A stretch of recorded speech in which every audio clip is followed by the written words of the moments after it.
तो देखो भाई लोग, जैसे 2022 की कांतारा देखने के बाद कई सारे लोगों के दिमाग में कई सारे सवाल थे ना कि यहाँ पर जो गुलिगा और पंजुर्ली देव हमें दिखाए गए हैं मूवी के अंदर, वो कौन है, उनका ओरिजिन क्या है। तो फिर यहाँ पर कांतारा के मेकर्स यानी कि ऋषभ शेट्टी ने अनाउंस किया इसका prequel Kantara a legend chapter 1। इससे हमें ये उम्मीदें थी कि हमें हमारे सारे सवालों के जवाब मिलेंगे, लेकिन ठीक इसका उल्टा ही होता है और यहाँ पर कांतारा अ लेजेंड चैप्टर 1 और सवाल छोड़कर जाती है। एटलीस्ट हमारे लिए तो मूवी काफी सारी चीजों को अच्छे से एक्सप्लेन करती है, लेकिन काफी सारी ऐसी चीजें और ऐसे कैरेक्टर्स भी है जिनको कि अच्छे से एक्सप्लेन नहीं किया जाता। जैसे कि जो मूवी का मेन प्रोटैगनिस्ट है बीर में प्लेड बाय ऋषभ शेट्टी, उनका ओरिजिन क्या है, वो कहाँ से आता है, उसका जन्म कैसे हुआ, उसके माता पिता कौन है और उनका और यहाँ पर बाघदेव का क्या रिलेशन है। और मूवी के अंदर एक मिस्टीरियस कैरेक्टर दिखाया गया है हमें मैकारा नाम का, जो कि उस राजा को फंसाता है और देव तक लेकर जाता है और जो कि सिर्फ बेरमे को ही दिखता है और एंड में आकर वो बेरमे को गाइड भी करता है। तो उनका क्या सिग्निफिकेंस है मूवी के अंदर और तुलु कल्चर के अंदर, और असल में वो है कौन। और सिर्फ यही नहीं बल्कि जो ब्रह्म राक्षस हमें दिखाया गया है उसके बारे में भी हमें ज्यादा कुछ एक्सप्लेन नहीं किया गया। और मैं तो कहता हूँ कि वो ब्रह्म राक्षस है ही नहीं, वो कोई और ही है। तो वो कौन है। अब आई थिंक कि काफी अच्छा खासा सस्पेंस बन चुका है, तो अभी सारी हिडन चीजों को एक एक कर एक्सप्लेन करना शुरू करते हैं इन डिटेल। लेकिन इससे पहले कांतारा मूवी से जुड़ी कुछ ऐसी चीजें हैं जो कि शायद आप लोगों ने मिस कर दी होंगी, और वही मैं आपको बताना चाहता हूँ। मूवी के टाइटल और मूवी के अंदर यूज होने वाली स्टोरी टेलिंग की जो टेक्निक है, उन दोनों के बीच में कितना ज्यादा अच्छा संबंध है, दोनों कितनी वेल कनेक्टेड है, ये शायद आपने नहीं सोचा होगा। कांतारा अ लेजेंड चैप्टर 1 2022 में कांतारा अ लेजेंड, ये जो दोनों टाइटल है ना, इसके अंदर ये जो लेजेंड वर्ड है उसका मतलब होता है दंत कथा। और यहाँ पर कांतारा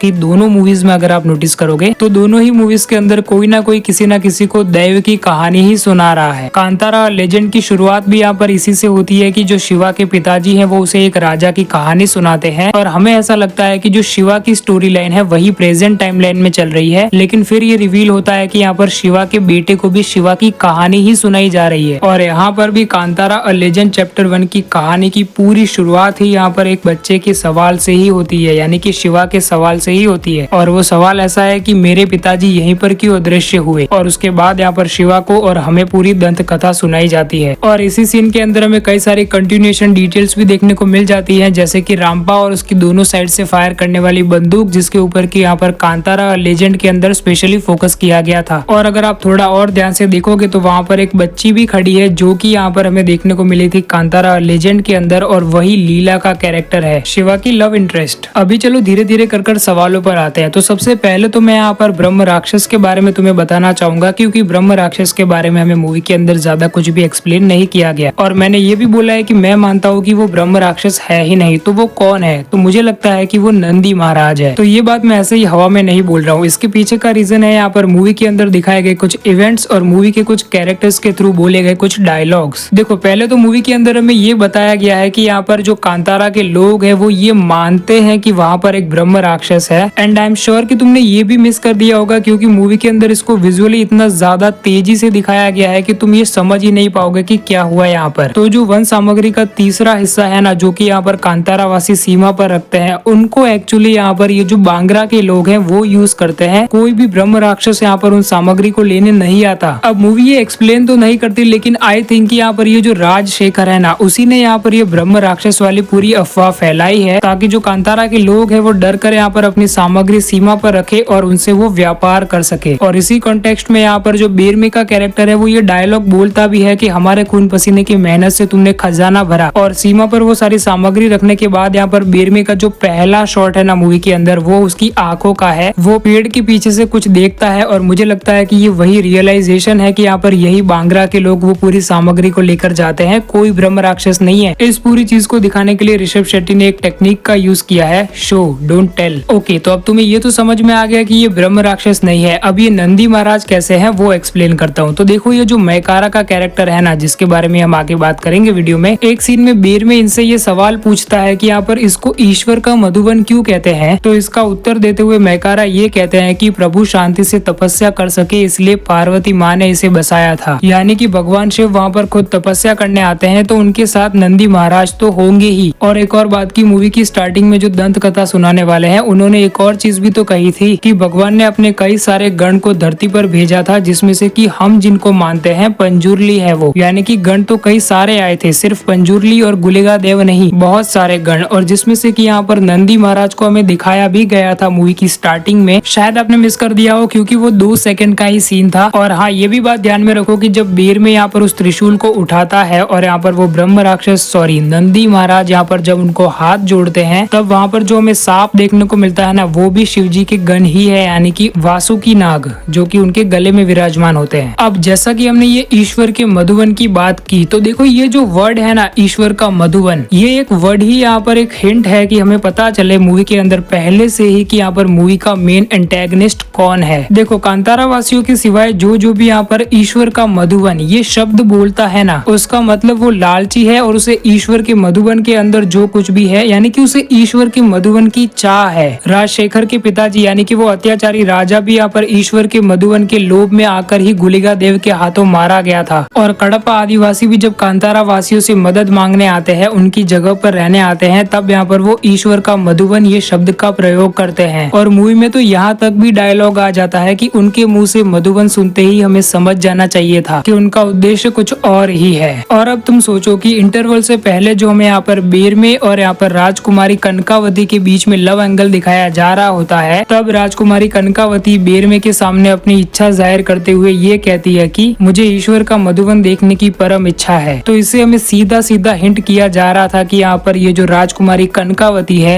ये ठीक नहीं है। और क्लाइमेक्स में जिस तरीके से माँ चामुंडी कनकावती का वध करती है या फिर उन्हें मारती है गर्दन को मरोड़ कर, बिल्कुल उसी तरीके से हमें यहाँ पर 2022 की कांतारा लेजेंड में भी एक सीन देखने को मिला था, जहाँ पर कि वो साहेब के एक गुंडे को उसी तरीके से मारा था गुलिगा देव ने। और ये भी मत भूलो कि यहाँ पर गुलिगा देव की बहन ही है, बड़ी बहन ही है माँ चामुंडी। अभी बात करते हैं मैकारा के कैरेक्टर के बारे में कि ये जो पूरा मैकारा का मिस्टीरियस कैरेक्टर हमें मूवी के अंदर दिखाया गया है ना, जो कि राजा तक को फंसा देता है और सिर्फ बेरमे को दिखता है, और मूवी के एंड में जाकर यहाँ पर बेरमे का इस धरती पर आने का उद्देश्य भी उसे बताता है। असल में मैकारा का वर्णन हमें सुनने को मिलता है तुलु कल्चर के अंदर, लेकिन ये कोई स्पेसिफिक इंडिविजुअल नहीं है, बल्कि ये एक टर्म है जिसका की मतलब होता है मैजिशियन या फिर इल्यूजनिस्ट। लेकिन भूताकोला फोकलोर ट्रेडिशन में इनको एसोसिएट किया जाता है एक डिवाइन स्पिरिट जुमाड़ी से। असल में ये एक गार्डियन स्पिरिट है जो कि यहाँ पर गाइड करते हैं लोगों को, या फिर ईश्वर के दूतों को ये गाइड करते हैं। और इनका पूरा नाम स्वामी मैकारा जुमाड़ी है और इनको एक दूसरे नाम से भी बुलाया जाता है धूमावती। और अब बात करते हैं बेरमे और बाघ देव के बारे में। तो देखो, अभी तक तुम्हें यही लग रहा है ना कि ये जो बेरमे का कैरेक्टर है ये फिक्शनल है, पर ऐसा नहीं है। कांतारा अ लेजेंड चैप्टर 1 इस पूरी मूवी को यहाँ पर तुलु कल्चर के अकॉर्डिंगली काफी अच्छी खासी रिसर्च के साथ बनाया गया है। तो देखो, यहाँ पर ये बेरमे का कैरेक्टर है ना, इनका वर्णन हमें सुनने को मिलता है तुलु कल्चर में। बेरमे असल में जो पंजुर्ली देव है उनका ही एक रूप है ऐसा माना जाता है, और उनको यहाँ पर हमेशा ऐसे देखा जाता है, एक तलवार के साथ एक घोड़े पर एक वॉरियर के तौर पर देखा जाता है इन्हें। और मूवी के अंदर अगर तुम ध्यान से देखोगे तो यहाँ पर बेरमे के कैरेक्टर को कुछ इसी प्रकार पोर्ट्रे किया गया है, वो सफेद घोड़े को कंट्रोल करना और उस पर बैठना और मूवी के एंड में जाकर एक वॉरियर ही बन जाना। और तुलु कल्चर के अंदर एक दूसरी मान्यता बेरमे को लेकर ये है कि ये जो पूरा क्षेत्र है ना तुलु नाडु का, उसको बनाया ही बेरमे ने है। उनको एक कॉस्मिक क्रिएटर माना जाता है ब्रह्मा की तरह, लेकिन ये इतना वाइडली नहीं कि एकदम गॉडली लेवल पर नहीं, जमीन पर, पृथ्वी पर। अगेन मूवी के अंदर हमें यही देखने को मिलता है कि जो बेरमे का कैरेक्टर है वो कांतारा वासियों को खेती करना सिखाता है और नई नई चीजें सिखाता है। और अब बात करते हैं बाघ देव के ऊपर। तो देखो, बाघ देव को लेकर भी एक स्टोरी है कि यहाँ पर भगवान शिव की जो गाय है उनकी रक्षा करने के लिए एक बाघ होता है, और एक दिन वो बाघ शिव जी की एक गाय को खा लेता है और इसीलिए माता पार्वती उसे पृथ्वी के ऊपर भेज देती है लोगों की जंगली जानवरों से और पूरी प्रकृति की रक्षा करने के लिए। और ऐसा ही हमें मूवी के अंदर भी देखने को मिलता है। जब कडप्पा आदिवासियों के दुष्कर्मों का प्रभाव यहाँ पर प्रकृति पर पड़ने लगता है, तब ही बाघ देव आते हैं और यहाँ पर कडप्पा आदिवासियों से छुटकारा दिलवाते हैं कांतारा वासियों को और वहाँ की पूरी प्रकृति को। और कुछ और डिटेल्स है, जैसे कि यहाँ पर जब दंत कथा के अंदर हमें ये बताया जाता है कि उनके पीछे यानी कि पंजुर्ली के पीछे कोई और भी आए थे सर्वनाश करने अधर्म का, तब हमें पंजुर्ली का वराह रूप देखने को मिला था। नंदी महाराज भी हमें यहाँ पर नंदी के वेश में देखने को मिले थे, लेकिन यहाँ पर गुलिगा देव का हमें कोई भी रूप देखने को नहीं मिला। और यही तुलु कल्चर में बताया भी गया है कि गुलिगा देव का कोई फिजिकल फॉर्म है ही नहीं। और भी बहुत सारी चीजें है यार, जैसे कि वो पूरी जगह हमें दिखाई गई है ना जहाँ पर कि भगवान शिव तपस्या करने आते हैं। टेक्निकली देखने जाओ तो यहाँ पर वो गड्ढा है ना, उसके ऊपर चंद्रमा है, यानी कि भगवान शिव के माथे पर चंद्रमा, और उसी जगह पर नंदी महाराज भी है है और वासुकी नाग भी, और यहाँ तक कि वहाँ पर भगवान शिव की जटाओं में बहने वाली माँ गंगा भी है। मूवी के क्लाइमेक्स में मयकारा वीरमे को ये कहता है ना कि माँ गंगा राह दिखाएंगी। अभी देखो, मैं जानता हूँ कि ये वीडियो इनफ नहीं है यहाँ पर पूरी कांतारा अ लेजेंड चैप्टर 1 को डिकोड करने के लिए, लेकिन मेरे से जितना हो पाया मैंने उतना किया। आई होप कि मैंने आपके कुछ डाउट्स को तो जरूर से सॉल्व किया होगा, और कुछ अगर डाउट्स है, सवाल है तो मुझे कमेंट्स में लिख के बताओ, मैं ट्राई करूंगा आंसर करने का जितना मेरे से हो पाएगा। और अगर आप कांतारा अ लेजेंड चैप्टर 1 के बारे में और कुछ नया जानते हैं या फिर आपने भी कुछ नोटिस किया है तो वो भी मुझे कमेंट्स में लिख के जरूर से बता देना। और बाकी वीडियो पसंद आया तो लाइक शेयर एंड सब्सक्राइब। मैं मिलता हूँ नेक्स्ट वीडियो में, बाय।